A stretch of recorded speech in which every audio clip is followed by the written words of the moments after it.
आता तुमच्यात आणि त्यांच्यामध्ये न रेंगाळता या कार्यक्रमाचे मुख्य व्याख्याते प्राध्यापक डॉक्टर विठ्ठलजी जायभाये सर यांना मी पाचारण करतो. असं म्हटलंय, कंसात काही कंस दाणेदार असतात, तर माणसात काही माणसं बाणेदार असतात. तसे बाणेदार राहणीमान असो, बोलणं असो, सगळ्या गोष्टी अगदी टापटीप त्यांच्या असतात. मला जाऊन येता आलं त्यांच्या घरी गायकवाड सर, त्याच्यामुळं त्यांना मी पाचारण करतो. आदरणीय विठ्ठलजी जायभाये सर.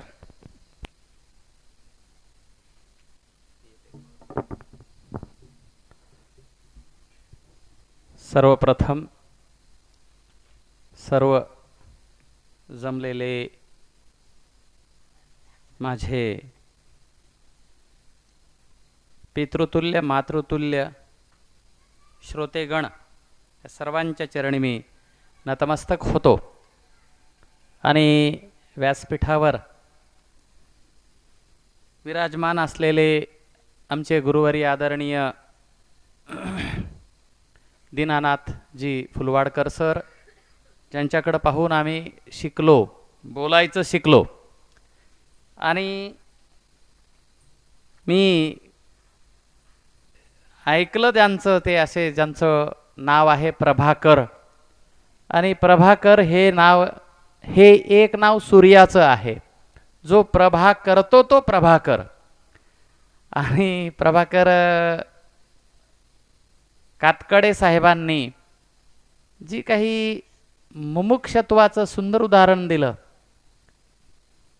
जे हा ज्ञानरथ मागील 28 वर्षापासून सर्वांच्या मार्गदर्शनाखाली अखंडपणे चालवत आहेत, असे आदरणीय प्रभाकरजी कातकडे साहेब.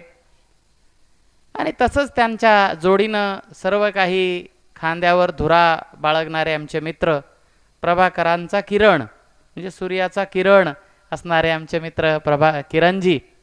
आणि आपण ज्यांचे अमोघ वाणीतून उत्तम असं सूत्रसंचालन जे करतात, आमचे बंधू आदरणीय प्राध्यापक योगीराज बदने सर, त्यांच्या आई पण उपस्थित आहेत. मित्रवर्य प्राध्यापक डॉक्टर रामकृष्णजी बदने, ते पण माझे मार्गदर्शक गुरुवरी आहेत. आणि खूप मोठी ही अशी परंपरा आहे, झाड लोट करी जणी केर भरी चक्रपाणी. या खूप मोठ्या शक्तीनं, या न्यायानं, ज्या महत् संतांच्या जन्मानं पावन पवित्र झालेली ही गोदा तटावरील गंगाखेड नगरी, गंगेच्या काठावरचं वसलेलं हे खेड, मी प्रत्येक कीर्तन व्याख्यान प्रवचनामध्ये हा उल्लेख आवर्जून करत असतो. आणि मी ग्रंथामध्ये सुद्धा लिहिलंय, वारकरी संप्रदायाची आई म्हणजे जनाई आहे. मी जनाबाईच्या जयंतीच्या निमित्तानं जेव्हा मागं प्रवचनाला इथं आलो होतो, तिथेही ह्याचा उल्लेख केला आहे. ह्याच्यावर ग्रंथही झालेत, ह्याच्यावर ग्रंथ होत राहतील, होत राहायला पाहिजे. ज्या जनाईनं नामदेवाला अंगा खांद्यावर खेळवलं, त्या जनाईचा हा परिसर, त्यांच्या जन्मानं पवित्र पावन झालेला हा संपूर्ण मराठवाडा, पवित्र ते कुळ पावन तो देश जेथे हरीचे दास जन्म घेती. आणि मग असा पवित्र पावन ह्या भूमीमध्ये ज्या जनाईचा जन्म झाला, त्या जनाईनं संप्रदायाची मुहूर्तमेढ रोवली, हे की नाही. नामदेव कीर्तन करी पुढे देव नाचे पांडुरंग. मग काय होतं, नाचता नाचता देवाचाच पितांबर गळला. मग म्हणले, अय देवार काय चाललंय तुझं, सावध होई देवाय सा बोले कबीर. आणि मग तिथं जनाई आहे. मी हे का सांगतोय, याचं कारण असं आहे, एखाद्या ठिकाणी एखाद्या विचारांची माणसं किती आहेत. आता आम्ही इंग्रजीचे प्राध्यापक आहोत आणि आम्हाला सवय आहे 1-2 लोकांनाच शिकवायची, बेरळीकर सर, हे की नाही. कारण इंग्रजीसारखा सोपा विषय, हो गायकवाड सर, सगळे लोक आवडीनं आमच्याकडे येतात. त्याच्यामुळं ऑप्शनलला 3-4 विद्यार्थी 5-10, कंपल्सरीला थोडा भरणा असतो. म्हणून आम्हाला we are not counting the heads, we want to sow the right seeds.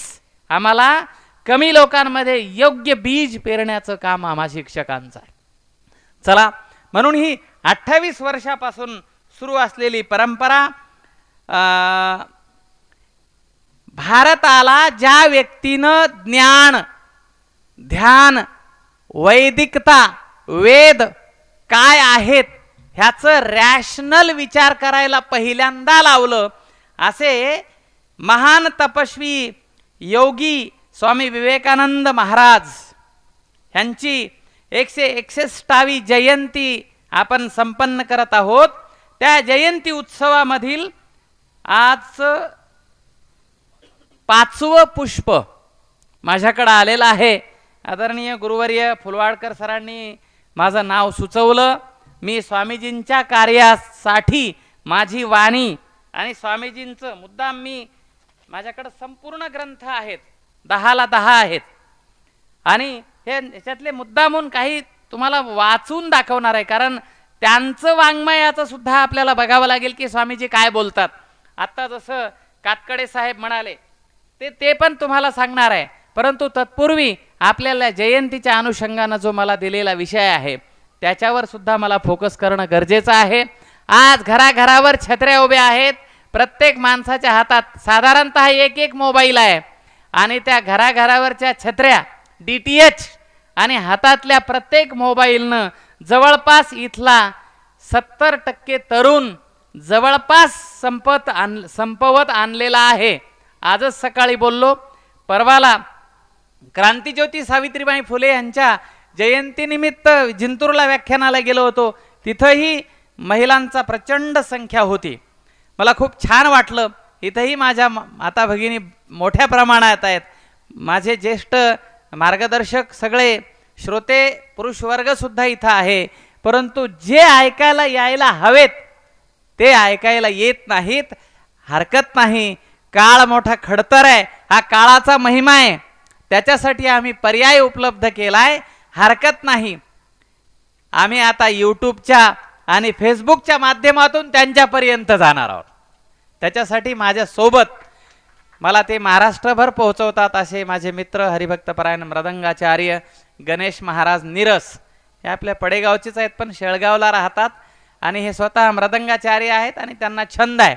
Shri संत दर्शन चॅनलच्या माध्यमातून ते सगळ्या संतांचा, सगळ्या महान लोकांच्या विचारांचा जागर ते करत असतात आणि ह्याची गरज आहे बिरळीकर सर. आणि त्यासाठी युवकांनी आज नाही ऐकलं उद्या ऐकतील, परवा ऐकतील, कारण त्यांच्यापर्यंत मला पोहोचायचं आहे. असो हरकत नाही. मला माझ्या विचाराकडे येत असताना मला इथं एक तुम्हा सगळ्या लोकांचं कौतुक करायचं आहे. कारण जगद्गुरु तुकोबराय म्हणतात, एका बीजा केला नाश मग भोगिले कनिष्ठ. एका बीजाला स्वतःला जमिनीच्या उदरामध्ये गाडून घ्यावं लागतं आणि मग त्याला कोंब येतो. त्या कोंबाचा मोठा एवढा धांडा होतो आणि मग त्याला कणीस येतं. मला वाटतं हे स्वामी विवेकानंदांच्या विचाराचं लावलेला हा जो एक छोटंसं बीज आहे, त्या बीजाचे आज दाणे लाखो लोकांपर्यंत जात आहेत. ह्याचं श्रेय ह्या सुरुवातीला बीज लावणाऱ्या लोकांना आहे. ह्यांना मी खरंच त्रिवार वंदन करतो. हे काम सोपं नाही. आजकाल मी दर आठवड्याला, कातकडे साहेब, दर आठवड्याला तुकाराम नीतीच्या अंतर्गत जगद्गुरु तुकोबरायांचा एक अभंग घेतो आणि त्याचं वर्तमान परिप्रेक्षामध्ये सर माझे आदरणीय मार्गदर्शक आणि वाचक आहेत. दर आठवड्याला एक अभंग घेऊन त्याचं वर्तमान परिप्रेक्षामध्ये विश्लेषण करत असताना जगद्गुरु तुकोबरा हे समकालीन कसे आहेत. कारण महापुरुषांची वाणी ही एका विशिष्ट काळापुरती कधीच नसते, म्हणून ती कालातीत असते. म्हणून जिथं जिथं मी जातो तिथं तिथं माझं काम सुरू आहे. कारण माझं व्याख्यान हे एकूण 3 टप्प्यात असेल. प्रस्तावना, त्याच्यानंतर स्वामी विवेकानंदांचं जीवन म्हणजे जन्म मृत्यू वगैरे असं नाही, त्यांनी काय केलं, कृती आणि उक्ती, ह्याच्यामध्ये त्यांचं जे काही त्यांचा समन्वय, एकूण स्वामीजी फक्त 39 वर्ष जगले. आपण 50 वर्ष जगून स्वामी विवेकानंद अजून वाचनच झालं नाही. 39 वर्ष जगलेला हा महापुरुष एवढं मोठं वाङ्मय निर्माण करून गेलाय. अजूनही बरंच वाङ्मय प्रकाश झोतात आलेलं नसावं, त्याचं संशोधन सुरू आहे. काय ताकद असेल, हे की नाही. आणि जेव्हा जेव्हा ही महामानव मला भेटतात, रोज बोलतो मी ह्यांच्याशी, रोज बोलतो. मी बुद्धांशी बोलतो, मी श्रीरामाशी बोलतो, मी कृष्णाशी बोलतो. तुकोबर आहे, ज्ञानोबर आहे तर माझा श्वास आहे. जणी आई आहे, ह्यांच्याशिवाय मी जगूच शकत नाही. ह्यांच्याशी संवाद साधत असताना मग मलाही राहवत नाही. माझ्याही मधून काही ओळी बाहेर येतात. मैं खडा, मी इंग्रजीचा प्राध्यापक आहे, मराठीचा वक्ता आहे, हिंदीही मला खूप आवडते. मैं खडा बोलता पर्वतों से. आज हम इंसानों से बात करने के बजाय हमने पर्वतों से भी कभी बात करनी चाहिए. मैं खड़ा बोलता पर्वतों से, चलता हूं जमीन पर. शिक्षक प्राध्यापकांनी, उच्च शिक्षित स्त्रियांनी काय केलं पाहिजे, मी परवा सावित्रीबाई फुलेंच्या जयंती दिनी लेखामध्ये लिहिलंय, ते हे केलं पाहिजे. मैं खड़ा बोलता पर्वतों से, चलता हूं जमीन पर, बातें करता हूं खुद से. ततक्किम ततक्किम. आपण पर्वतांशी, वृक्षांशी बोलत असताना आपण स्वसंवाद साधला पाहिजे. स्वामी विवेकानंद एका ठिकाणी म्हणतात, आयुष्यात काही नाही करता आलं तरी हरकत नाही. दिवसातून सकाळी उठल्यापासून सायंकाळी डोळा बंद होईपर्यंत एकदा तरी स्वतःशी संवाद साधा. नाही तर एक वाईट स्वतःला वाटेल की इतक्या मोठ्या सुंदर माणसाशी माझा संवाद व्हायचा राहिला, हे की नाही. म्हणून आपण आपल्याशी संवाद सुद्धा, हे की नाही, आपुलाची वाद आपणाशी, आपल्याशी सुद्धा एकदा बोलावं. त्या न्यायानं मी मलाही बोलतो. आजकाल माणसं फक्त आरशात मेकअप करतात. मेकअपही करायला पाहिजे, टापटीपही राहायला पाहिजे. कसं, महात्मा गांधी म्हणायचे, आदरणीय सर, साधी राहणी उच्च विचारसरणी. आम्ही गांधीजींचेही अनुयायी आहेत, परंतु भारतरत्न बोधिसत्व डॉक्टर बाबासाहेब आंबेडकर म्हणायचे, उच्च राहणी आणि उच्च विचारसरणी. माणसाचं राहणंही उत्तम असलं पाहिजे आणि विचारही उत्तम असला पाहिजे, मग त्याला आपल्याला लोकांच्या समोर उभं राहता येतं. त्या अनुषंगानं मैं चलता हूं जमीन पर, बातें करता हूं खुद से, बोलता हूं सूरज से. ईश्वर कुठे आहे? मला वाटतं देव देव्हाऱ्यात नाही, देव नाही देवालयी, हे की नाही. पुढं त्याच्यावर खूप महत्वाचा एक प्रश्न सुद्धा मी विचारणार आहे. बोलता हूं सूरज से, मैं काम करता रहूं, पल पल खींचता रहूं. क्या इन लोगों के साथ जब हम चलते हैं तो मेरा पल पल इन लोगों के बारे में सोचता चलेगा. व्याख्याता, वक्ता, प्राध्यापक, आदरणीय गुरुजी, तुमचा संघर्ष तुम्ही थोडक्यात मला सांगितलाय, त्याच्यापेक्षा तुम्हाला माहित आहे. परंतु एक काळ असा होता, मी 12वीला फर्स्ट इयरला होतो कातकडे साहेब, त्यावेळेस बिरळीकर सर, प्राध्यापक म्हटलं की लांबून नतमस्तक व्हायचो. प्राध्यापक आहेत, हा काय क्रेज होती सर, प्राध्यापक. आणि काय करायचं प्राध्यापकांनी, त्यावेळेसचे प्राध्यापक पुस्तकं लिहिणे, ग्रंथ लिहिणे, लेख लिहिणे, प्रबोधन करणे, गावात जाणे, लोकांना जाग करणे, बाबा रे उठा, शिका, बाहेर या, हे प्राध्यापक लोक काम करायचे. ते माझं काम आजही सुरू आहे.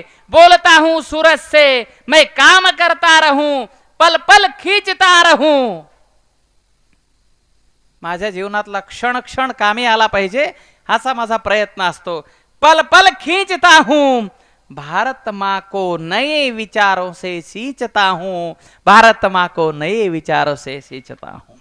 हा आत्ता सुचलेली कविता आहे येता येता स्वामीजींवर.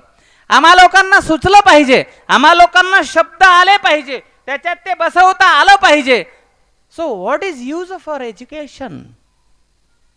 What is use of your education? शिकलो म्हणजे काय? डिग्र्या घेऊन मिरवायचंय? सोडून द्या हो, लोकांकडे चिकार डिग्र्या पडून आहेत. नाही अशा भेटल्यात, लोकांनी विकत आणल्यात. हो, लोकांना अशा भेटल्या ना किरणजी, लोकांनी विकत आणल्यात. आणि त्यांना म्हणलं what is the long form of PhD? ते म्हणतात काय माहित आहे काय ते. त्यांना मराठीत PhDचा पण अर्थ माहित नाही, इंग्रजीत पण तर विषय सोडून द्या. असं हरकत नाही, आपल्याला कोणाचाही अवमान करायचा नाही, परंतु तुम्ही एवढ्या मोठ्या डिग्रीज खाली लावताना बाबांनो, त्याच्या बदल्यामध्ये तुम्ही तुमच्या त्या चाकोरीच्या बाहेर जाऊन किती लोकांशी संवाद साधता, हा खूप महत्वाचा विषय आहे. त्यामुळं आजचा हा जो व्याख्यानाचा विषय आहे, स्वामी विवेकानंदांच्या स्वप्नातील युवक आणि वर्तमान. तुम्हा सगळ्यांनाच माहित आहे स्वामीजींचे युवकांविषयीचे विचार काय आहे. एकमेव नोबेल प्राइजचे विजेता आशिया खंडातले भारतीय कोण आहेत सर? रवींद्रनाथ टागोर. ह्यांना एका व्यक्तीने विचारलं की स्वामी विवेकानंद काय आहेत, हे की नाही. त्यावेळेस स्वामी रवींद्रनाथ टागोरांचं वाक्य खूप महत्वाचं, मला ते खूप कधीही, यदि आप भारत को जानना चाहते हैं तो विवेकानंद को पढिए. मी पुस्तकं घेऊन आलोय. हो, कारण हल्ली आपल्या घरी 4-5 मोबाईल आहेत, 4ही-5ही मोबाईलला अनलिमिटेड नेटवर्क आहे, परंतु आपल्या घरी आता पुस्तकाचं कपाट नाही. आणि ज्येष्ठ विचारवंत साळुंखे सर म्हणतात, ज्या घरात नाही पुस्तकाचं कपाट ते घर क्षणात होईल भुईसपाट. आज युवक, आज घरात काय होतंय मी सांगतो, कारण त्याच्यावर मला फोकस करायचंय. यूट्यूब चॅनलच्या माध्यमातून आणि फेसबुकच्या माध्यमातून जगभर जातोय मी. हे सगळे माध्यम माझ्याकडे बोलण्यासाठी आहेत. पण आज युवक काय करतोय बघा. टागोर काय म्हणतात, टागोर म्हणजे लहान माणूस नाही, जगभर फिरला आणि भीक मागितलं ह्या माणसानं शिक्षण संस्था उभी करण्यासाठी. Big beggar, Tagore was beggar, begging for education. भीक मागितलं ह्या माणसानं.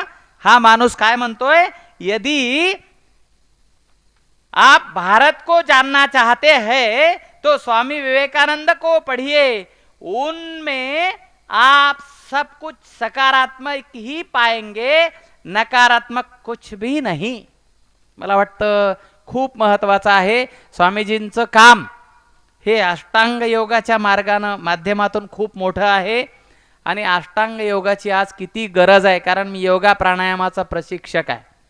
मी योगा प्राणायामाचा विद्यापीठ स्तरावरचा गोल्ड मेडलिस्ट आहे. पुढच्या वर्षी योगा प्राणायाम मध्ये PG करून मला योगा प्राणायामामध्ये PhD करून त्याच्यात प्राध्यापक व्हायचंय. हे बस झालं इंग्रजी, आता तिकडं जायचंय, तिकडं रामदेव बाबाच्या विद्यापीठात जायचंय, ठीक आहे नाही. Now we can speak in English, we can speak in Hindi. So white म्हणजे किती दिवस राहायचं इंडियामध्ये, आता भारताच्या बाहेरही जायचंय आपण, असा पण आपण विचार केला पाहिजे. कारण मोठा विचार, डॉक्टर APJ अब्दुल कलाम म्हणतात, मोठं स्वप्न बघा. म्हणून जगभर आपलं जाणं काम आहे, कारण आपण जाऊन तिथं हा विचार सांगणं काळाची गरज आहे. मग विषय काय आहे, स्वामी विवेकानंदांसारखा रॅशनल विचार करणारा माणूसच नाही आहे. पहिलं काम आहे, स्वामी विवेकानंद जेव्हा मंदिरात गेले, आता समोर माझ्या माता भगिनी आहेत, रॅशनल विचारच आज कोणी करत नाही. रॅशनल म्हणजे जसं काही असेल तशाला तसं दिसणे. ज्यांचं जे मंदिरात गेले त्यांनी पाहिलं, ते कालिका माते पुढे नैवेद्य ठेवलाय आणि पुढे काय काय झालं माहिती आहे तुम्हाला, हे की नाही. कालिका माते समोर नैवेद्य ठेवलाय, उंदीर यायला नैवेद्य घेऊन चाललाय. आता आपल्याला काय म्हणले असते, आपले लेकर म्हणले असते, खेळले असते, ते म्हणले उंदरा निवद नेला. स्वामी विवेकानंद म्हणाले, जर कालिका माता स्वतःच्या समोर ठेवलेला नैवेद्याचं संरक्षण करू शकत नसेल तर निश्चितच इथं काहीतरी अडचण आहे. हे काहीतरी आपण चुकीचं आहे. तिथून सुरुवात आहे स्वामी विवेकानंदांच्या रॅशनल विचारांची. स्वामी विवेकानंदांचे एक थोडेसे महापुरुष पचायला जड जातात बरं का. ते आपल्याला आजही पचायला अवघड जातात. ऐकावं वाटत नाहीत, हे की नाही. ऐका वाटत नाहीत म्हणजे इतके कसे. तुकाराम महाराजांनी तर शिव्याच दिल्या. एवढे सांगूनी नाही किती बटकीचे पुढे शिंदळीचे रडतील. नाही भीडभाड, त्याच्या पुढं काही नाही. स्वामी विवेकानंदांचा एक विचार आहे. ते म्हणतात 133 कोटी देव आहेत ना, आणि एवढे मंदिर आहेत ना, त्या मंदिरातले सगळे देवाच्या मूर्त्या बाहेर काढा आणि तिथं गरीब माणसं नेऊन जेवू घाला. आता करा विचार. हा मूळ स्वामी विवेकानंद आहे. मी आल्या सरांना एक प्रश्न विचारला की सर, सगळे जे वेगवेगळ्या अनुषंगाने विचाराचा प्रचार प्रसार करत असताना ह्या महामाणसाला काहून कोणी धक्का लावत नाही. कारण ही आग आहे, ह्याला धक्का लावला तर पोळत आहे, जळतेच. इथं विषयच नाही काय, इथं चान्सच नाही. कारण हा अष्टांग योगी आहे. अष्टांग योगी म्हणलं की यम नियम आसन प्राणायाम ध्यान धारणा समाधी. हो इथं ते जमत नाही. युक्ताहार विहार, पुढं काय, नेम इंद्रियासी सार, नसावी बासर निद्रा बहुभाषण. जगद्गुरु तुकोबराय योगी मी मांडलंय. जगद्गुरु तुकोबराय योगी. आपण हेच विचारच करत नाही. हल्ली कीर्तनाचं अगदी इतकं लेवल खाली गेली आहे. मला क्षमा करा, जे कोणी ह्या माध्यमातून मला ऐकत असतील त्या तमाम कीर्तनकारांना माझं आवाहन आहे, कृपया संत वाङ्मय वाचा, संत वाङ्मयाचा अभ्यास करा. नुसत्या तारका घेऊन आणि हॅन हो करणे म्हणजे कीर्तन नाही. किती हसवलं, किती विनोद केला. कीर्तनाला गेल्यावर मला म्हणतात महाराज हसवा. म्हणलं ही आमची परंपरा आहे का? कीर्तनाला किती मुंडके होते ह्याचा विषय नाही. असो, स्वामीजी हे रॅशनल विचार करणारे आहेत म्हणून ते तर्कशास्त्रज्ञ आहेत. माहित आहे ना तुम्हाला, लॉजिक स्वामीजींचं पहिला अभ्यासाचा विषय आहे. तर्कशास्त्रज्ञ आहेत ते. त्याच्यानंतर तत्वज्ञानाचे शास्त्रज्ञ आहेत. मला वाटतं हे दोन्ही विषय आताच्या सगळ्यात माणसांच्या मोठ्या दूरचे विषय आहेत, हे की नाही. चला हरकत नाही, आपण थोडं लॉजिक रॅशनल विचाराकडे येताना स्वामी विवेकानंदांनी सोप्या सोप्या गोष्टी आम्हाला सांगितल्या. तुमचा देश, तुमचा प्रदेश, तुमचं घर, तुमचं गाव हे ओळखायचं कसं. आता भारत देश तरुणांचा देश म्हणून ओळखला जातो. स्वामीजी म्हणतात तुमचा देश काय आहे हे ओळखायचं असेल तर तुमच्या घरच्या, तुमच्या प्रदेशाच्या, तुमच्या प्रांताच्या, तुमच्या देशाच्या तरुणाच्या मुखावर ओठावर गाणं कोणतं आहे त्यावरून ठरवता येतं की ह्या देशाची, ह्या राष्ट्राची, ह्या भूमीची दिशा कोणती आहे. नाहीतर दशाच आहे. दिशा नाहीतर दशाच आहे. मी हे का बोलतोय ह्याचं कारण असं आहे की आज संपूर्ण देश, जगाची धुरा, युथ आर बिल्डर्स. तरुण हे जगाचे बिल्डर्स आहेत. Youth are pillars. देशाचे युवक हे स्तंभ आहे, स्तंभ. आणि जर ते युवक, जर त्यांच्यामध्ये ते बलदंड यष्टी नसेल, है की नाही, sound mind in sound body. अगोदरची माणसं बघा ना, उंचे पुरे दणकट, है की नाही. आता इतकी फिट पॅन्ट घालतंय ते की ते त्याची एवढंच पाय दिसतंय हो, ते फिट पॅन्ट घालून येत आहे, है की नाही. असे कुलू मुलू ह्यांच्याच्यानं काय होणार आहे.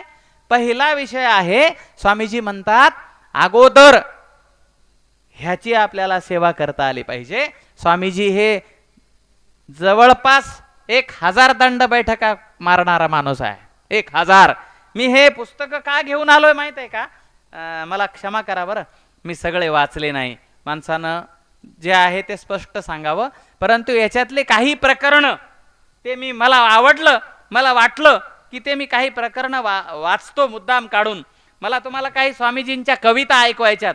स्वामीजी निव्वळ वक्ते किंवा हे नव्हते, ते उत्तम कवी होते. मला त्यांच्या कविता तुम्हाला ऐकवायच्यात. आणि तुम्हाला ह्या मला तर कळाल्या नाही, पटकन कविता कळणार नाहीत. ह्या मूळ कविता इंग्रजीत आहेत, नंतर त्यांचं भाषांतर हिंदीत झालंय आणि हे पुस्तक मराठीत आहेत. आणि हे ग्रंथाचं जे गाडी येते ना, ते दरवर्षी सोनपेठला मला संपर्क करतात आणि मग मी त्यांना गावोगाव फिरवतो. त्यांची प्रचंड शेळगावला माग गणेशराव ते एका खिडकीला लागलं, मी फोन केला, अरे म्हणलं त्याला पैसे मागायलेत आपले माणसं. ते म्हणलं बाबा प्रचार प्रसार किरणं पुस्तक विकणारे माणसं येतं, 2-4 रुपये त्याला भेटत असतील, पण ते कुठेही येतं आपल्याला, असं हरकत नाही. तर हे पुस्तकांचा एक संच घ्या तुम्ही, असा एक बॉक्सच आहे. हल्ली आता आपण पुस्तकं वाचत नाहीत आणि पुस्तकं न वाचल्यामुळं आपले मस्तक रिकामे झालेत. मस्तकं रिकामे झाल्यामुळं आता घरोघर न आवश्यक असणारे गोष्टी हस्तक झाल्यात आणि त्याच्यामुळं सगळेच प्रश्न निर्माण झालेत. मला तुम्हाला विचारायचं आहे साहेब, तुम्हाला कातकडे साहेब बीपी शुगर माहीत होतं का आधी? हे रोग तरी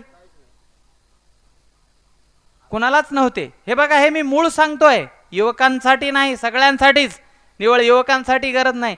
परवाला 33 वर्षाचा युवकच म्हणाव की, युवकाची व्याख्या काय आहे? 25 ते 50 ह्या काळातले युवक आहेत. पण आपल्याला काय वाटायलंय, 35च लोक घोषणा करून टाकलेत, आमचं काय आता गेल्या गौऱ्या पुढं 35व्या वर्षी. काय केलं बाबा, किती ग्रंथ लिहिले, ग्रंथ. मित्रांना मागेही फोन करून बोललो, मला राहवत नाही. शिकलेले माणसं असले ना, आवडीचे असले ना, त्यांना म्हणत असतो लिहा की हो, काहीतरी लिहा, एक विषय घ्या, लिहा. जनाबाईचा अभंग घ्या, अभंग वाचा, लिहा. त्याच्यावर तुम्हाला काय सुचतो? तुम्हाला काहीतरी सुचल ना. नाही सुचलं ना, जनाबाई सारखा अभंग लिहिता येतो का? मग इतकं शिक्षण माझ्या जनाबाईपेक्षा काय अनपड आहेत तुम्ही. बहिणाबाई चौधरी एकही शाळत नाही, जनाबाई शाळत नाही, तुकाराम शाळत नाही, ज्ञानदेव शाळत नाही, एकनाथ शाळत नाही, तरी ह्यांचं वाचलं तर कळत नाही. मला एक जण म्हणला, ज्ञानेश्वरी मराठीतून आहे का? ही तुमच्याकडे ज्ञानेश्वरी मराठीतून आहे का? मी म्हणलं एक दगड आणून दे बाबा, हे की नाही. मराठीतलं संस्कृत मधलं ज्ञान मराठीमध्ये आस्खलित मराठीमध्ये आणलं ज्या माऊलींनी, ती सुद्धा आपल्याला ज्ञानेश्वरी कळत नाही. त्याचं दुर्दैव हे आहे की आपल्याला आपण ग्रंथांचं वाचन कमी केलंय. आणि झालंय काय, युवक ह्यांच्या नावानं आपण ओरडतो. पण मी प्रत्येक वेळी सांगितलंय, येथ वडील जे जे करीती तया नाम धर्म म्हणिती. बाप जर पुस्तक घेऊन बसला, आता इथं काही माझ्या भगिनी आहेत, त्यांचे घरात लेकरं अभ्यास करत नाहीत. बाप काय करतोय गुरुजी? बाप मोबाईलवर चॅटिंग करतोय, सर्फिंग करतोय, चित्र ढकलितोय.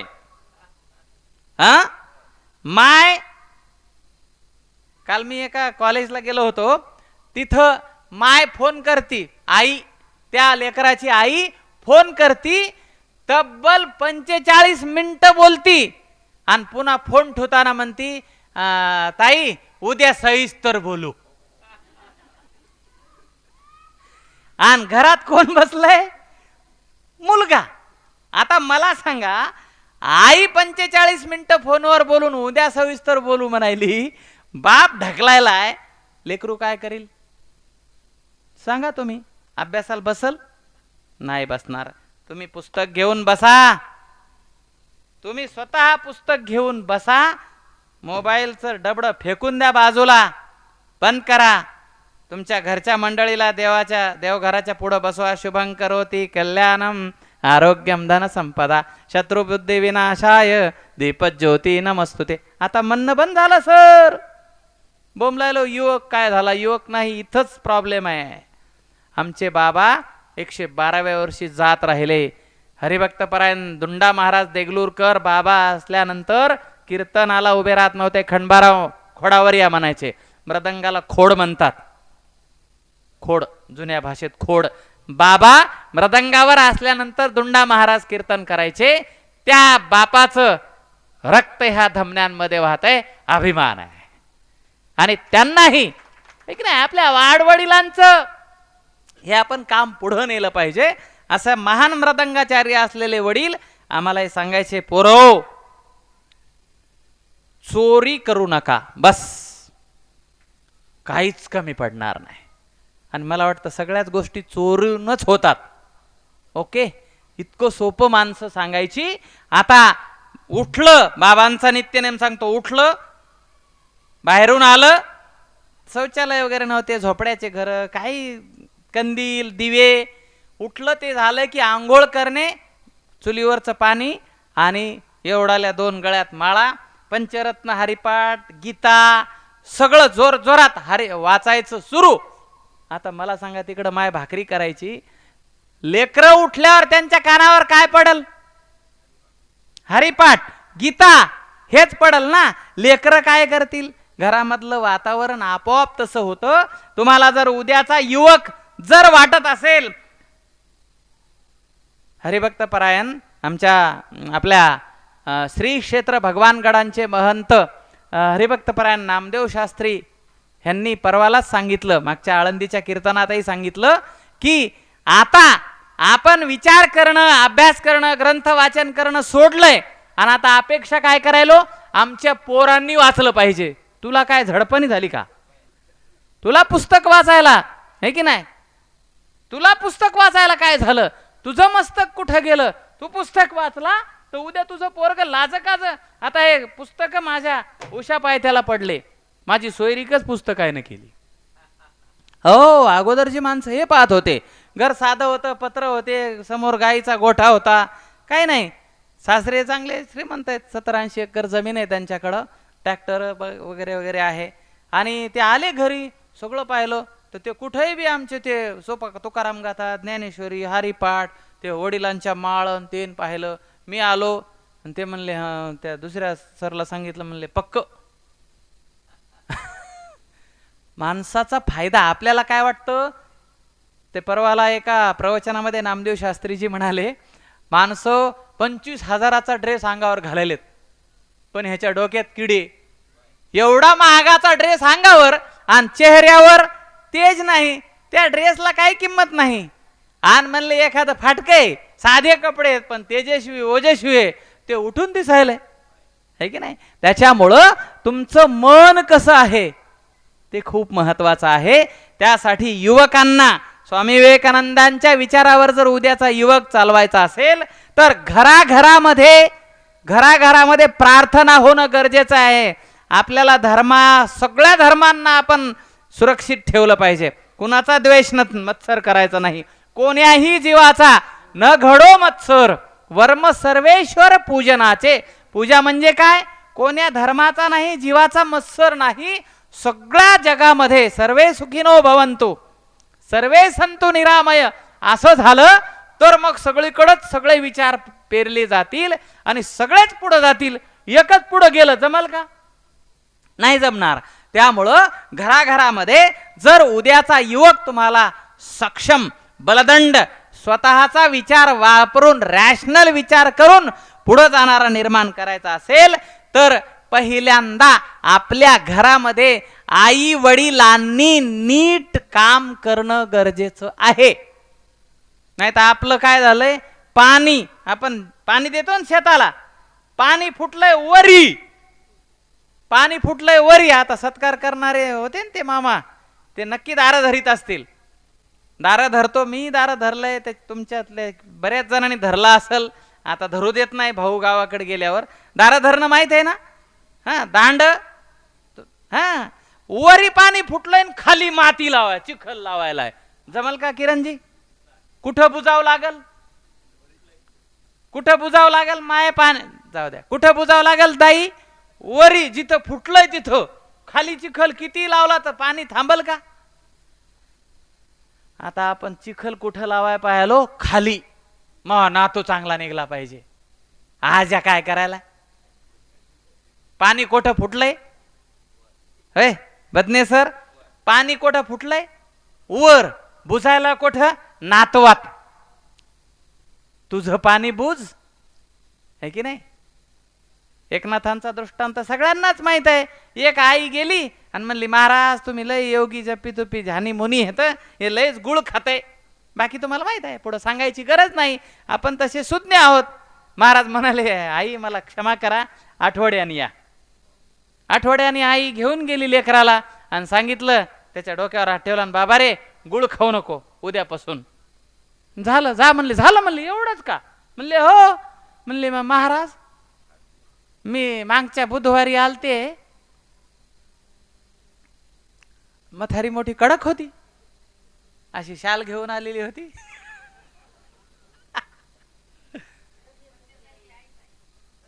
बापा बापा, मग तर त्यांचं तर इतकं मोठं योगदान आहे बघा, कनेक्शन आहे माय संघ, कडक आहेत म्हणून तर योगीराज सर आणि रामकृष्ण सर घडलेत. नाही तर पोरं घडतात होय, वेळ प्रसंगी झपके दिलेत का नाही.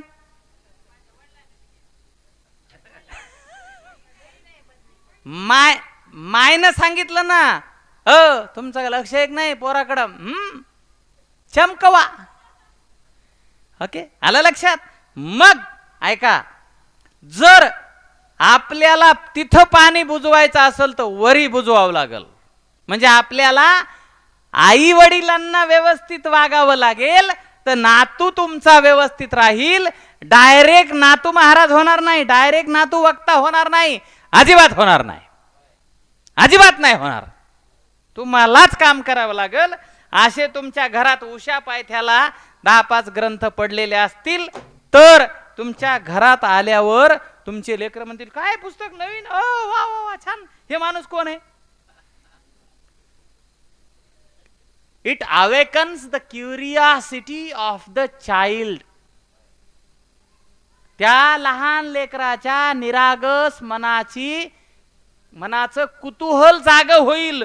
माणूस तर लय भारी दिसायलाय की हो बाबा, काय म्हणाल ते, दिसायला बघा ना कसला माणूस आहे, पटकान तेन म्हणला, हे माणूस कोण आहे. मग तुम्हाला संधी आली, तुला हे माणूस असं व्हायचंय का, असं होता येईल का मला, हा सांगतो. मग ते त्याला थोडं सांगायचं आणि मग आपण पुन्हा कामाला लागायचं. ही सुरुवात आहे. आताचा युवकांचं नाही, पण हे जे लेकरं आहेत ना, ह्यांना आपल्याला घडवावं लागेल. त्यासाठी तारुण्य तरुण घडवत असताना आई वडिलांनी तारुण्याचे 3 तकार फॉलो केले पाहिजे. त्यांचा पाठपुरावा केला पाहिजे. काय तारुण्याचे 3 तकार आहेत, तत्परता, तेजस्विता आणि तपस्विता. आज तप संपलं कातकडे साहेब, गुरुजी तप संपलं. आता आम्ही 11 नाही तर 12 वाजेपर्यंत त्या टपरावर आहेत. हे टप्पर आहे, ते 11 नाहीत 12 वाजेपर्यंत मोबाईलवर आहेत. मोबाईलवर काय पाहिलं चाललंय, रामकृष्ण हरी क्षमा करा. जैसा खाए अन्न वैसा होए मन, जैसा पियोगे पानी वैसी बनेगी बानी. आप जो खाते हो, आप जो पीते हो, आप जो देखते हो, आप जो सुनते हो, उस रास्ते पे आपकी जिंदगी चलती है. अगर हम बुरा सुनते हैं, बुरा देखते हैं, बुरा पढ़ते हैं, तो बुराइयां कहां जाएगी, कुठं जाईल वाईट. पण गरज आहे का वेगळं काही. राक्षसन माणसं म्हणजे काय हो, तुम्हाला काय वाटलं, राक्षसाचा काय स्वतंत्र प्रदेश होता, राक्षसाचा स्वतंत्र देश आहे, अजिबात नाही. आपल्यातलेच जे माणसासारखे वागत नाहीत ते. थँक्यू. इतकं सोपं आहे. आपल्याला वाटलं लय अकराळ विकराळ आहे काय की, सांगत असताना असे लांब लांब दात, ह्या केस, ते लांब लांब दात दाखवण्याचं प्रतिकात्मक आहेत. जे खाऊ नये ते खातात म्हणजे ते, जसं वागू नये तसं वागतात म्हणजे ते आपल्यातलेच आहेत. मग जर तपस्विता आपल्या घरात आली, तपस्विता कशी सुरू करावी लागेल, तेच आता सांगितलं तसं. Early to bed, early to rise makes man healthy, wealthy and wise. 3च गोष्टी लक्षात ठेवायच्या. माझं काय, मी फार अवघड बोलतही नाही, बोलू पण नाही. सोपं सोपं तर पटकन कोणी आहे की ना गुरुजी, होय सोपं सोपं बोलून तर कोणी ऐकना. मग early to bed, early to rise म्हणजे लवकर झोपा, लवकर उठा. काय होतं? Makes man healthy, wealthy and wise. आता ह्याच्या उलट करा. हा, आता ह्याच्या उलट काय आहे गुरुजी? Late to bed, late to bed, late to rise. बर, लेट टू बेड काय कुठं कीर्तनाला गेलता बाबा? कुठं प्रवचनाला गेलता? कुठं व्याख्यानाला गेलता? एखाद्या ऐकायला गेलता? ठीक आहे, मग हरकत नाही थोडाफार. काहीच नाही, घरीच बेडवरच पडू नये, ढकलायला नुसतं. आणि आता ते प्रत्येकाच्या कानात ते हे आले तर ते कानाला मशीन लावलेली म्हणून बहिर झालंय काय? ते ऐकू येत नाही म्हणून झालंय का? ऐकायलंय त्याला कळना, कोणी धडकायलंय, कुठे पडायलंय, काय नाही. आता तर 30% गेलेत सर, 30% गेलेत.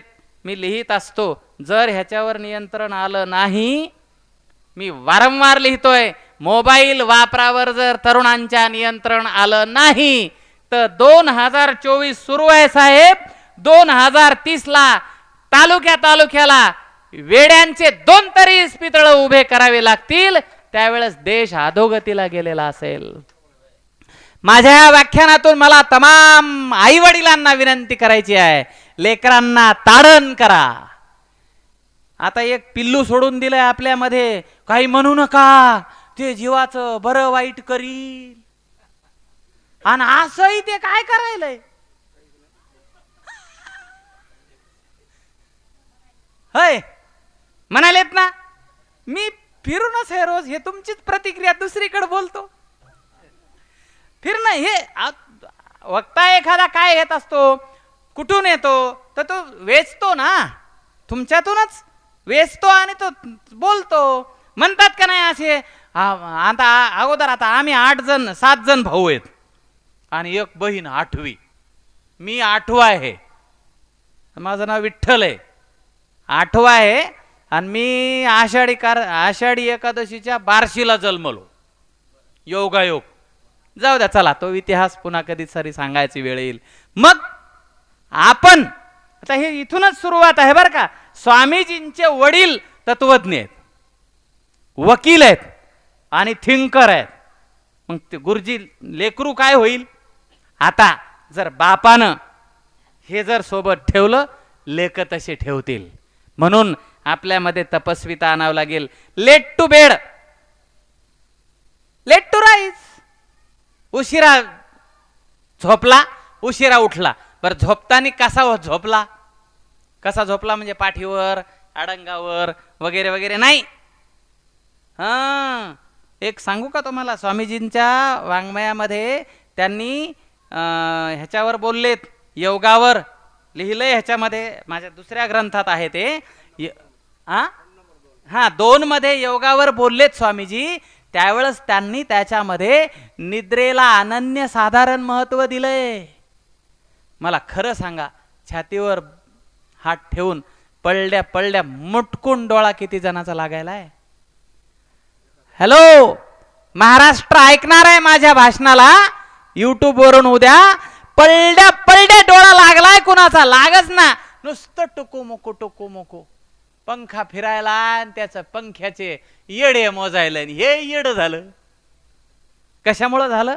निद्रानाश. ह्याच्यानंतर काय झालं मग बघा, मी काय सांगतोय? पहिलं सांगतोय तपस्विता.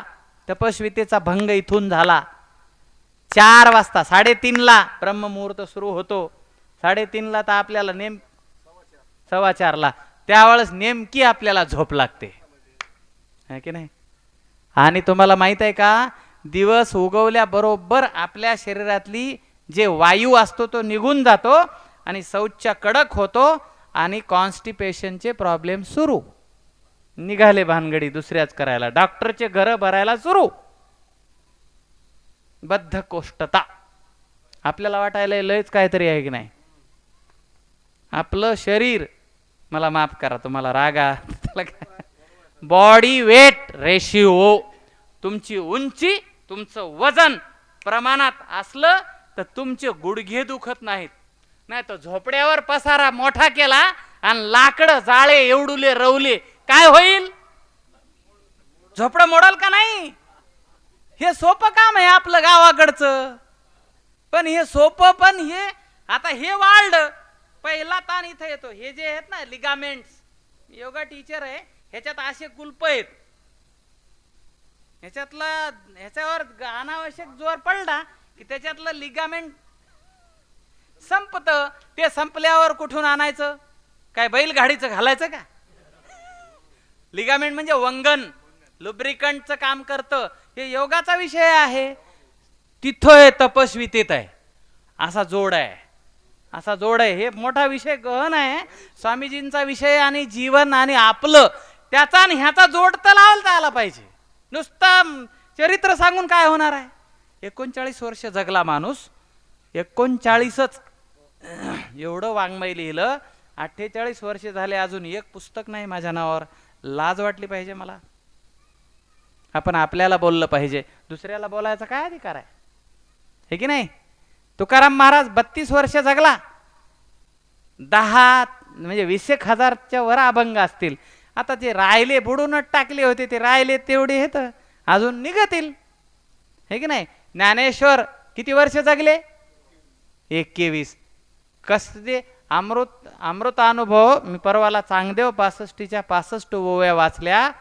काय ब्रह्म ऐक्य तत्वज्ञान आहे. 65 ओव्या म्हणजे चांगदेवाला त्याच्यामध्ये माऊली म्हणाले, अरे चांगदेवा तू म्हणजे मीच आहे, कशाला काही लिहितो? वाचत नाही तो. आणि तुम्हाला काय वाटलं याला इकत घ्यायचंय का सर? चांगदेव 65 टाका इंटरनेटवर. 65ला 65 ओव्यान खाली अर्थ पण आहे. आपल्याला तिकडं बोटच जाईना, आपलं दुसरीकडेच चाललंय. आलं का लक्षात तुमच्या? म्हणून आता आपल्याला आपल्यापासून सुरुवात. Charity begins at the home. चांगुलपणा आपल्यापासून सुरू करा. सगळ्या गोष्टी आपल्यापासून सुरू करा. म्हणून माझ्या पुढं कोणी आलं, त्याच्या तोंडात असं फुगलेलं दिसलं की म्हणतो तुझ्या तोंडात काय आहे, आणि लहान असेल तर पुढं जाऊन म्हणतो तुझ्या थोबाडात काय आहे. कारण ह्याची गरज ह्याच्यासाठी आहे का? हे दिले इंद्रिय हात पाय कान डोळे मुख बोलाया वचन, हे की नाही? जेने तू जोडीसी, आणि त्याचं सोडलं त्याच्या तंबाखू घाल, गुटखा घाल, दारू पे. काय कुठं? वेर आर वी गोईंग? आपण चाललोय कुठं? आणि दोष कुणाला? आता सर उलटा प्रवास सुरू आहे. जगाचं कसं होईल? पहिला मुद्दा, जगाचं कसं होईल? त्या दोन राष्ट्रात युद्ध सुरू आहे. कोणातरी कोणावर क्षेपणास्त्र टाकलंय, कसं होईल? तिथून नेमका भारतात आला. मोदी सरकारचं कसं होईल? तिथून आला महाराष्ट्रात. कोणाचं सरकार, कोणाचं काय काय झालं. अरे बाबा तुझ्या आजीच्या गोळ्या संपल्यात रे बीपीच्या. अय दादा जाऊ दे त्या युक्रेनचं आणि त्याचं काय करायचं आपल्याला. आजीच्या बीपीच्या गोळ्या संपल्या, चष्म्याचा काच खराब झालाय, बापाचे पाय दुखायलेत, मायच्या अंगावर धड लुगडं नाही रे. ए दादा त्याचा कोण विचार करणार आहे? आणि तू लुडो खेळायला बापा. अहो तू डोकं काय गहाण ठेवलं का तू? ह्याची गरज आहे. त्याच्यामुळं हे महापुरुष वाचले पाहिजे.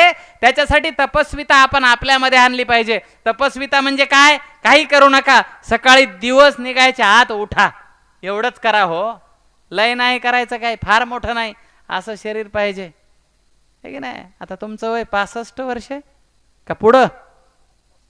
आम्ही बरोबर ओळखिलं. हो 65 वर्ष वय. निवृत्त होऊन किती वर्ष झाले सर? असं वाटायला आता जॉईनिंगला चाललेत. 18 वर्ष means he is in 80s. ते त्यांच्या 78 वर्ष म्हणजे 80 वर्ष. अजून असं सुद्धा होत नाही. बऱ्याच लोकायला आता असं पुस्तक धरायला ना असं होत आहे. मी ते आता उठताना त्यांनी लवंग दिली, बारीक लक्ष असतं माझं. ते लवंग देताना असं झालं नाही, म्हणजे अजून त्यांचा मेंदूचा डायरेक्ट संपर्क बोटाशी आहे. It is connected with every part of our human body. हे डॉक्टर कीचा विषय आहे. मग हे असं होणे म्हणजे थोडंसं कंट्रोल कमी झालं.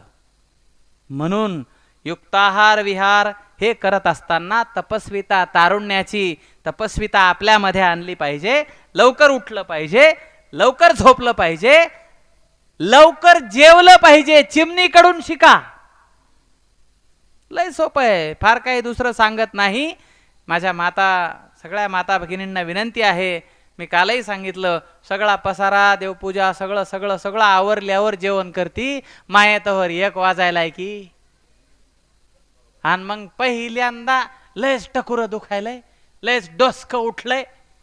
आता तू तुझ्या पोटात ज्यावेळेस भूक लागली होती, तुझा जठराग्नी प्रदीप्त झाला होता, भूक लागली तर तू चहाचं पाणी ओतलीस त्याच्यात, ती अग्नी जो प्रदीप्त झाला होता त्याला इझवून टाकलं.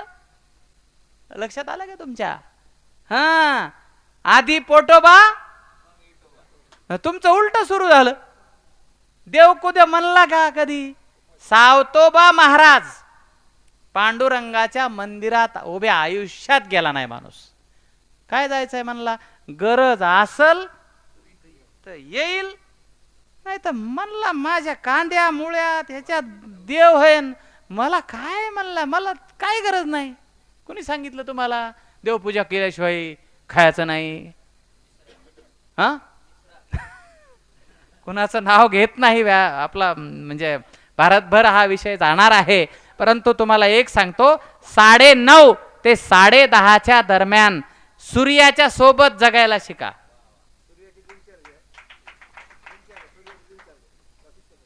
हे जे आहे ना तपस्विता, म्हणजे लय अवघड नाही. दिवसा संग चला. आणि त्याच्या पुढे जाऊन सांगू का, ज्या दिवशी आभाळ निघलं त्या दिवशी माणसाला भूक कमी लागते. जुने माणसं लय हुशार होते हो, जेवत नव्हते, म्हणायचे आभाळ आलंय बाबा आता पचत नाही. आता आपण तर लगेच म्हणले बसा की बसले. तपस्विता कमी झाली. सूर्याबरोबर 9:30 ते 10:30च्या दरम्यान जेवण झालंच पाहिजे. नाश्ता नाही, चहा नाही. That is not our culture. Breakfast is not our culture. रटावून जेवण. आजही सकाळी आपल्याला भूक लागती 9:30ला नाही 10:30ला कडक 3 चपात्या पाहिजे तर चुरून पुन्हा खाल्लं पाहिजे. पुन्हा काय दिवसभर पळा, काय होत नाही. 11 वाजता जेवलं, झोपलं 11:30. काय झालं? ह्याचा गोळा तसाच राहिला, चिखल झाला. तो रात्री 1:30ला सडला. हा, प्रॉब्लेम इथं आहे. ते सडला आणि सडल्यानंतर मग पुढं त्याचे समस्या सुरू झाल्या. मला क्षमा करा. जेवणाच्या आणि झोपण्याच्या मध्ये मिनिमम 1 ते 1.5 तासाचं अंतर पाहिजेच. 1 नंबर लय गरजेचं आहे आपल्याला. इतक्या प्रकृतीच्या 4 तासाचं मिनिमम म्हणतोय मी. सूर्याचं हा मिनिमम मी कमीत कमी सांगतोय. तसं तर दिवस मावळल्यावर अन्नाचा कणच तोंडात टाक म्हणजे खाऊ नये, वर्जेच आहे. जैन लोक तसं हे करतात, जेवत.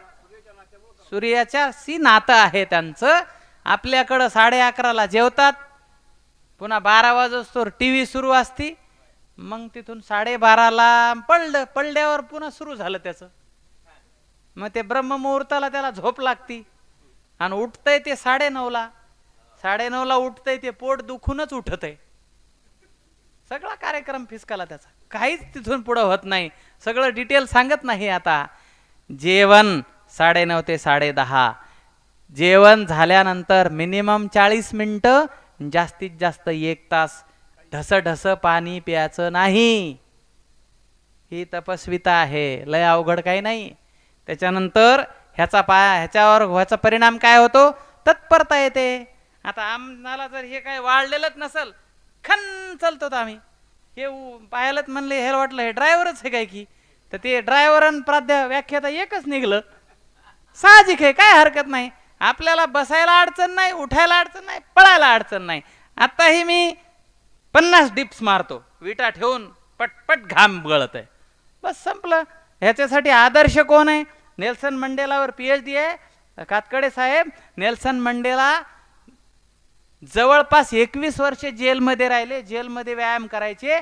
83व्या वर्षी जेलमधून बाहेर आल्यावर 5 वर्ष दक्षिण आफ्रिकेचे राष्ट्राध्यक्ष झाले. नेल्सन मंडेला म्हणाले, काहून झालो? मी जेलात व्यायाम केला. आता तर तुम्हाला काय जेलात टाकलंय का कोण? हो, कोणाला तुम्हाला व्यायाम करायला जेलात टाकलंय? बुद्ध म्हणतात, ह्या शरीरा एवढी महान संपत्ती कुणाकडं नाही. तपस्विता असेल, युवकांमध्ये तपस्विता असेल तर त्यांच्यामध्ये तत्परता येईल आणि ह्या दोन गोष्टीची जोड आपोआप तेजस्वी दिसते. तुम्ही प्रसन्न दिसता, हसता, मोकळं राहता, कारण तुमच्या पोटात प्रॉब्लेम नाही. नाही तर चलता चलता बापा बापा कसतरीच व्हायलंय, मधात कसतरीच व्हायलंय, मला गॅसच होतोय, मोकळंच होत नाही. कशामुळं होत नाही? तुम्ही फॉलो करत नाही निसर्गाचे रूल्स. त्याच्यामुळं तपस्विता तेजस्विता युवकांमध्ये आणली पाहिजे. ती आणली तर उद्याचा भारत हा समृद्ध होईल. समृद्ध भारत झाला मग आपल्याला काय करायचं आहे? समृद्ध भारत झाला, युवकांचं अगदी शेवटच्या टप्प्यामध्ये, मी जास्त वेळ बोलणारही नाही, युवकांचा मग आजचा युवक काय आहे? स्वामी विवेकानंदांनी, तुम्हाला माहीत असेल, 1985 पासून 12 जानेवारी हा युवक दिन म्हणून साजरा केला जातो, है की नाही? आणि जगभर केला गेला. बघा, नया भारत निकल पड़े मोर्चों की दुकान से, भड़भुंजों के भाड़ से, कारखाने से, हाट से, बाजार से, निकल पड़े झाड़ियों जंगलों पहाड़ों पर्वतों से, हमें नया भारत बनाना है. ह्या जंगल झाडं ह्या सगळ्यामध्ये आपल्याला नवीन भारत बनवायचा असेल तर आम्हाला कष्ट करावे लागतील, घाम गाळावा लागेल. आणि मग असं झालं तर मग जगद्गुरु स्वामी विवेकानंद म्हणतात, उठो जागो स्वयं जाग कर औरों को जगाओ. मीच जागलो आणि सगळं घर आजारी आहे, काय उपयोग आहे? सगळ्याच्या दवाखान्यात सेवा करायची मी, आणि तुम्ही कसं काय काहीच होईना? म्हणले, हे सगळे पहाटे 9:30 वाजता झोपतात, मग तुम्ही उठवान द्यायला, हे आपलं काम आहे. उठो जागो स्वयं जाग कर औरों को जगाओ, अपने नर जन्म को सफल करो. पुढं, और तब तक नहीं रुको जब तक लक्ष्य प्राप्त न हो जाए. जोपर्यंत तुमचं ध्येय तुम्हाला हासिल होणार नाही, तुमको कार्य के सभी क्षेत्रों में व्यवहारिक बनना पडेगा. हो, व्यवहारिक झालं पाहिजे माणसानं. पोपटराव परवा एक भाषणात म्हणाले, थेंबे थेंबे थेंबे थेंबे, आणि त्याच्या उलट थेंबे थेंबे तळे आटे पण होईल ना, है की नाही? जसं आई आणि व्यय आथरून पाहून पाय पसरले पाहिजे. समजा मग पगारच, आमच्याकडे एक मन आहे, पगार 500 खोली भाडं 150. पगार 500 खोली भाडं 150, काय होईल? म्हणजे 75 रुपये पगार आहे आणि 150 खोली भाडं आहे. मेळ बसल साहेब, रस्त्यावर यावं लागेल ना. हा, आता प्रॉब्लेम तो आहे. म्हणून माझा पगार आहे, पगार शिल्लक खात्यावर राहायला पाहिजे. मला तोंडावर हाणून घ्या वाटतंय, सर आज पगार होतंय, गुरुजी पदने सर आज पगार होतंय, आणि 7-8 तारखेला सर म्हणता, सर 1001 रुपये आहेत का हो फोन पेला? मी म्हणलं, काय झालं? नाही, सिलेंडरवाला आलंय. म्हणलं, मग? म्हणले, नाही तर काय झालं? सगळे कटले. म्हणले, अरे म्हणलं, तो सिलेंडर घ्यायला तर बाकी ठेव की. नाही नाही म्हणले, हे केलं ते केलं. म्हणलं, ते कुणासाठी ना? आज तू मरायला ना, आज भिकारी व्हायला ना तू. म्हणून जुने माणसं, मला आठवतंय आमच्या घरी 2 कणग्या होत्या, बळद, ते असे भरून ठेवायचे. बाबा म्हणायचे, पोरो पुढची सुगी आल्याशिवाय ही कणगी फोडायची नाही. आता जवारीन गहू घरी यालाय का? जवारीन गहूच घरात राहायला नाही, कलडी नाही, आंबाड्या नाही, तुरी नाही, घरचा कांदा नाही, घरचा लसण नाही, घरचा भुईमूग नाही. निघाले जगाचा विचार करायला, है की नाही? Now it is contradiction. अगोदर घरचा भुईमूग, घरच्या कलडी, घरच्या आंबाड्या, घरच्या तुरी, घरचं जवस, घरची चवळी, घरची ती मुगी, मूग नाही मुगी बारकी, घरच्या डाळी, काय ते नुसती निबर डाळच खायची हो. आता तर ते डाळच चांगली लागा ना. मी का सांगतोय हे, आता प्रत्येकाच्या वावरात सोयाबीन आणि ऊस. काय सोयाबीन, पैसा, क्रॅश क्रॉप, कॅश क्रॉप. आता शेतातले हे वाण आपण मोडून टाकले आणि सगळे रोग घरी आणले. मी म्हणत नाही की तुम्ही संपत्तीसाठी ते करू नका, पण 2 पाटे पहिले 2 पाटे इरवाड असायचं, चवळीचे येलं असायचे, मोठाले गावरानी भेंडरा असायचे, है की नाही, असायचं ना. 2-4 बैंगनाचे झाडं असायचे, होतं ना वावरात हे सगळं. आता कुठंच नाही राहिलं. आणि मग आपल्याला बीपी झाला, शुगर झाली, पाय उचला ना, उठलं बसलं, त्याला काहीच जमना. त्याला कारण आहे, खेड्यापाड्यानं बीपी शुगर गेला, त्याचं कारण आहे आपण तो वढून आणला. त्यामुळं स्वामीजी म्हणतात, तुमको कार्य के सभी क्षेत्रों में व्यवहारिक बनना पडेगा. आता लोकांना स्वतःच्या शेतात पेरावं लागल. 40 गायी वळल्या, 40 2 खंड्या. आम्हाला शाळाच त्या मुद्द्यावर शिकवली. कोणत्या? तू शाळेत पाठवतो, पण सणवार आयतवार ढोरं वळावं लागतील. मी म्हणलं वळतो बाबा, पण शाळेत जाऊ दे. आलं का लक्षात तुमच्या?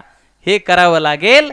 आता गाय राहिली नाही आपल्याकडं. आता कोणीतरी आणून दूध देतो, त्याच्यात काय टाकलेलं असतं काही माहीत नाही.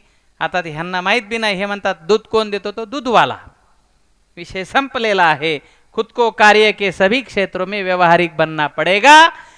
सिद्धांतों के ढेरों ने संपूर्ण देश का विनाश कर दिया है. नुसते सिद्धांत नका वाचू. हे सिद्धांत ते सिद्धांत नाही, अंमलात आणा ना. नुसतं वक्त बोलायलाय आणि कसं राहायलाय आणि काही खायलाय जमणार नाही. त्याचा फॉलो करावं लागेल. आणि म्हणून आपल्या सर्वांना माझी कळकळीची हात जोडून पायावर डोकं टेकून विनंती आहे, लवकर झोपा, लवकर उठा, लवकर जेवा. कधी? सकाळी पण लवकर जेवा. पहाट कवर बी झोपू नका. आणि झोपताना सगळ्या जगाच्या आनंदाचा विचार करा, म्हणजे तुमच्याकडे आनंद येईल. सर्वे सुखिनो भवन्तु, सर्वे सन्तु निरामया, सर्वे भद्राणि पश्यन्तु मा कश्चित् दुःखभाग् भवेत्. असं म्हणा. माझे सगळे नातेसंबंध, माझे सगळे नातेवाईक आनंदी आहेत. माझे सगळे संबंध छान आहेत. माझं कुणाशीही वैर नाही. मी आनंदी आहे, मी प्रसन्न आहे, मी शांत आहे, मी देणारा आहे, दिया आहे, दिया. असं झालं ना, सतत हे करत राहिलोत ना, मग योगा प्राणायाम ध्यान आपोआप तुम्हाला लागेल. आता ध्यानच लागत नाही. डोळे बंद केले की भूत येतात. डोळे बंद केले की मला सगळे म्हणतात ध्यान कसं करायचं. म्हणलं कसं नाही, डोळे बंद करा आणि स्वतःचा विचार कर, बस. ते डोळेच बंद होईनात. म्हणलं आता तू हे कायमचेच होतील. ओके. त्याच्यामुळं असा विचार करा, झोपताना 15 मिनटं अर्धा तास काहीच बघू नका. फारच तुम्हाला वाटलं तर एखादं पुस्तक घेऊन वाचत बसा आणि डोळे बंद करा, प्रार्थना करा. संपूर्ण जग आनंदी आहे, प्रसन्न आहे, शांत आहे, मला निवांत झोप लागणार आहे. हो, मी आनंदी आहे, प्रसन्न आहे, शांत आहे, मला कोणताही रोग नाही. झोपतानीच गोळी संग रोग घेऊन झोपायलाय.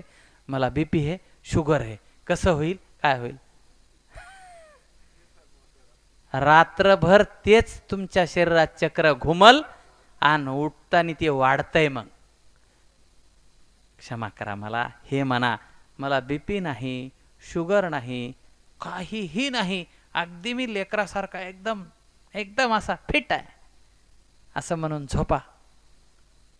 आणि उठल्या उठल्या डोळे उघडल्या उघडल्या मोबाईल नका पाहू. कळस केला हो. उठलं की हे अगोदर तंबाखू खाऊन संडासमध्ये जात होते.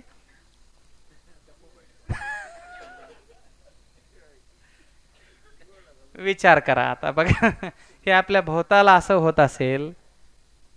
कुठं चाललो होत आपण, कुठं चाललो, काय करतो आहोत. उठल्या उठल्या तीच प्रार्थना करा जी रात्री झोपताना केली होती. मला कोणताही रोग नाही, बीपी नाही, शुगर नाही, काहीही नाही, मी आनंदी आहे, प्रसन्न आहे, शांत आहे, निरोगी आहे, मला कोणताही रोग स्पर्श करू शकत नाही. मी बुद्ध आहे, मी तुकाराम आहे, मी विवेकानंद आहे, यस, मी विद्वान आहे, ज्ञानी आहे, प्रज्ञावंत, बुद्धिवंत आहे, मी माणूस आहे. असा विचार करून उठा ना. तुमचा दिवस क्षण क्षण तुमचा आनंदात जाईल. मला वाटतं असं होणं म्हणजे स्वामी विवेकानंदांच्या व्याख्यानमालेचं फलित आहे. बाकी फार काही अवघड करायचं काम नाही हो, हे की नाही. जळी स्थळी काष्टी पाशाणी तो आहे म्हणजे काय आहे, तो आपल्यात आहे. तुम्ही जो विचार करता ना, प्रधान इंद्रिय मन आहे. हे जे दुसरे 10 आहेत ना, हे बाकीचे, ह्या 10ला ते कंट्रोल करतंय. त्याला प्रसन्न ठेवा, हे 10 नीट राहतात. म्हणून तर 48व्या वर्षी कातकडे साहेब चष्मा नाही. रोज आठवड्यात 2 तरी लेख लिहितो, ग्रंथ वाचतो, सगळं करतो, फिरतो, बोलतो. चष्मा 48 वर्ष होतील आता कंप्लीट चष्मा नाही. आणि मी त्या ऑप्टिकल्सवाल्याला म्हणलंय मला चष्मा लागणार बी नाही. का? त्याचं कारण सांगतो. मी सूर्यत्राटक करतो. सूर्यत्राटक करणे म्हणजे काय? त्राटक माहित आहे? सूर्योदय होताना सूर्याकडे बघत राहा. जोपर्यंत दृष्टी नेत्रपात होत नाही तोपर्यंत पापणी लावू द्यायची नाही. दोन्ही डोळे असे घळा गळायला लागतात, आपोआप पापण्या खाली पडतात. आणि ते सूर्याचं तेज उगवतानीचं डोळ्यात घ्या आणि पुन्हा दिवसभर प्रसन्न राहा. आता आज दिवस सकाळी दिसलाच नाही मला, मी बेचैन झालो. आणि पुन्हा मेडिटेशन, ध्यान करा. ध्यानातही म्हणा माझं कुणाशीही वैर नाही, मला काही नको आहे, माझ्याकडं सगळं काही भरपूर आहे. लोकांकडं सगळं असतंय तरी म्हणतात महा, पण तू काय खाईल? माती खाईल. तू बघ ना, तू काय करणार आहे? ते पंतून गंतून कशाचा विचार आला, कशाच काय आहे ते. ओके, त्यामुळं तुम्हा सर्वांना विनंती आहे, तेजस्विता, तत्परता आणि तपस्विता आपल्यामध्ये आणायची असेल तर युक्ताहार, विहार, नेम, इंद्रियाशी सार, नसावी भाषर, निद्रा बहुभाषण. जास्त बोलू नका, शिळं खाऊ नका, आनंदी राहा, प्रसन्न राहा. जाता जाता स्वामीजींच्या काही कविता मुद्दामून तुम्हाला, म्हणजे स्वामीजींची प्रतिभा तुम्हाला माहीत झाली पाहिजे. आपण ह्या लोकांना वाचलं पाहिजे. आणि कवितेचं नाव आहे शूर हृदया धीरधर. एक अष्टांग हृदयम नावाचं संस्कृतमध्ये पुस्तक आहे, इंटरनेटवर फ्री आहे. अष्टांग हृदयम. आणि त्याच्यात एवढे सुंदर मंत्र आहेत. मंत्र म्हणजे असे ओम फट स्वाहा नाही. आपल्याला मंत्र म्हणलं की गुरु मंत्र, कान फुकलेला मंत्र ह्याच येत आहे. मंत्र म्हणजे हृदय मजबूत ठेवायचं असेल तर काय करायला पाहिजे हे सांगितलं त्या अष्टांग हृदयांमध्ये. जे आयुर्वेदाचे डॉक्टर आहेत का त्यांना म्हणावं, साहेब अष्टांग हृदय माहित आहे का? ते म्हणतील तुम्हाला कसं काय माहित. शूर हृदया धीरधर. मला वाटतं आपल्या शरीरामध्ये सगळ्यात महत्वाचं आपलं धडधडणारं हृदय आहे. या कवितेनं मी आपल्या आजच्या व्याख्यानाचा शेवट करतो. जरीही जलद किश्चित सूर्यबिंबासी झाकी, जरीही गगन सारे हे उदासीन हो की, तरी धरी हृदया हे वीर थोडाची धीर. हे हृदया तू थोडा धीर धर. सूर्याला जरी ढगानं झाकलं तरी हरकत नाही.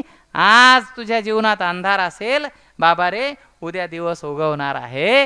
हृदया धीर धर. आपल्याला दमच निघाना. कसं होतंय, काय होतंय? निवडणुका झाल्या, कोण येतंय, कोण पडतंय, कोण तू हो उभं आहे? तू निवडणुकीला उभं कोण आहे इतका बेचैन व्हायला तू? हृदया धीर धर.